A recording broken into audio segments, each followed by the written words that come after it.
Mother Teresa once said, "We don't have to go to Calcutta to help the poor. Rather, we must help them right in front of us." So a man called Bradley James applied this lesson when he encountered a homeless beggar on the streets of San Francisco. Bradley placed some money in the metal cup and then reached out and shook the man's hand.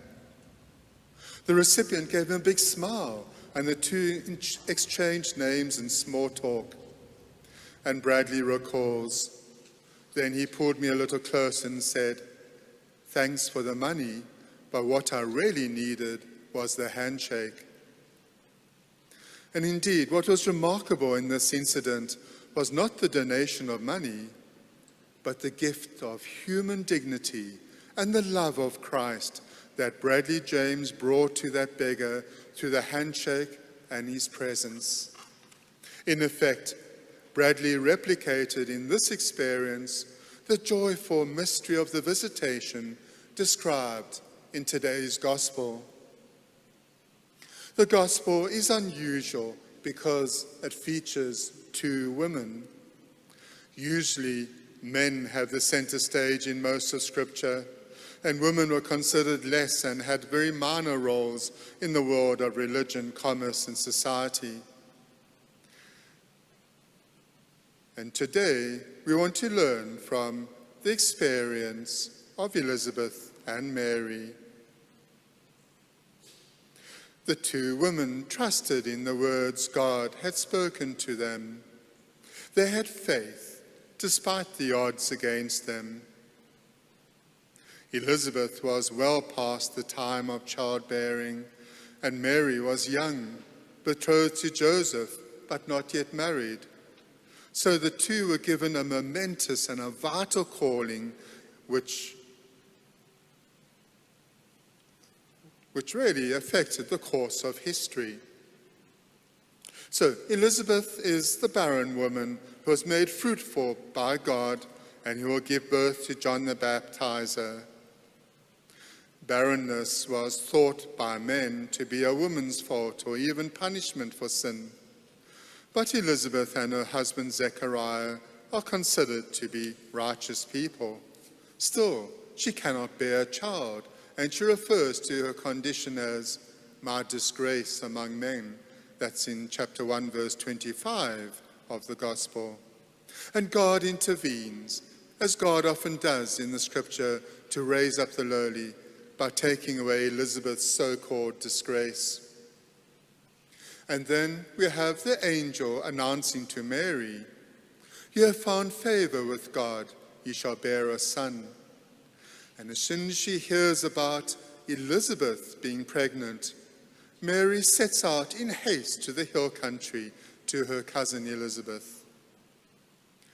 I think Mary went to Elizabeth because she needed the wisdom and the strength of the older woman.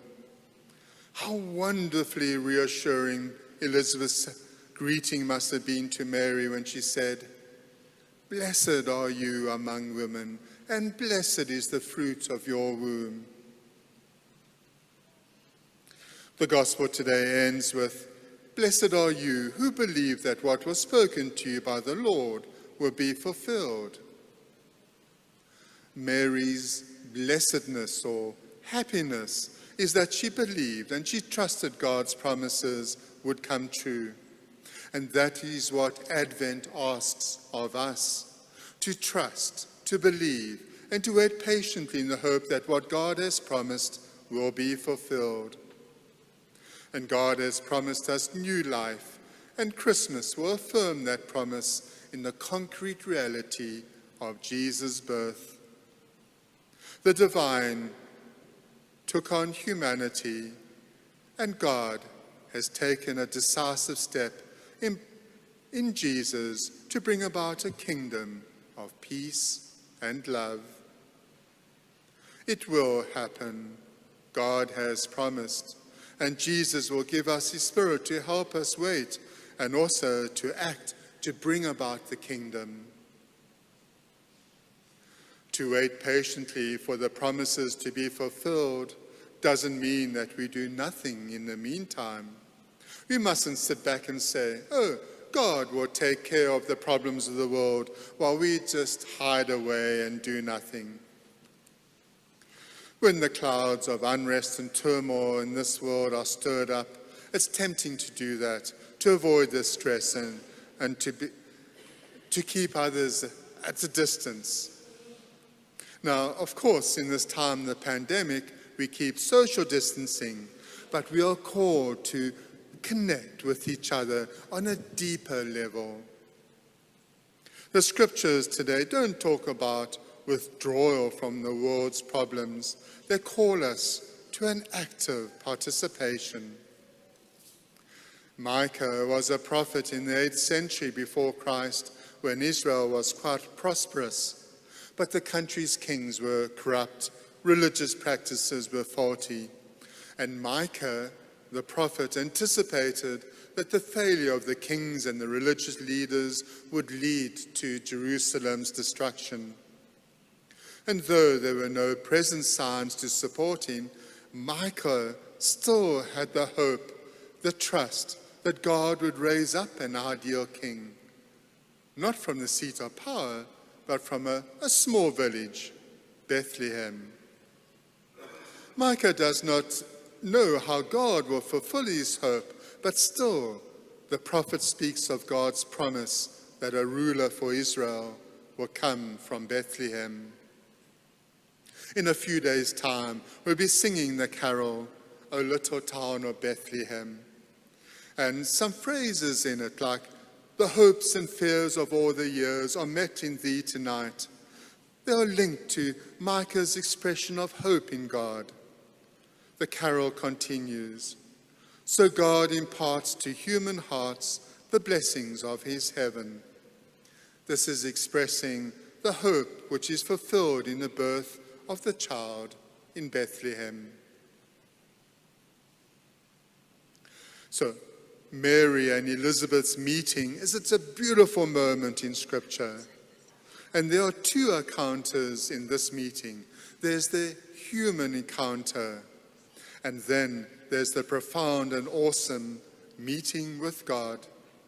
And that's what happens when, like Elizabeth and Mary, we respond to the need in another person or group of people out of love, care, welcome, and appreciation.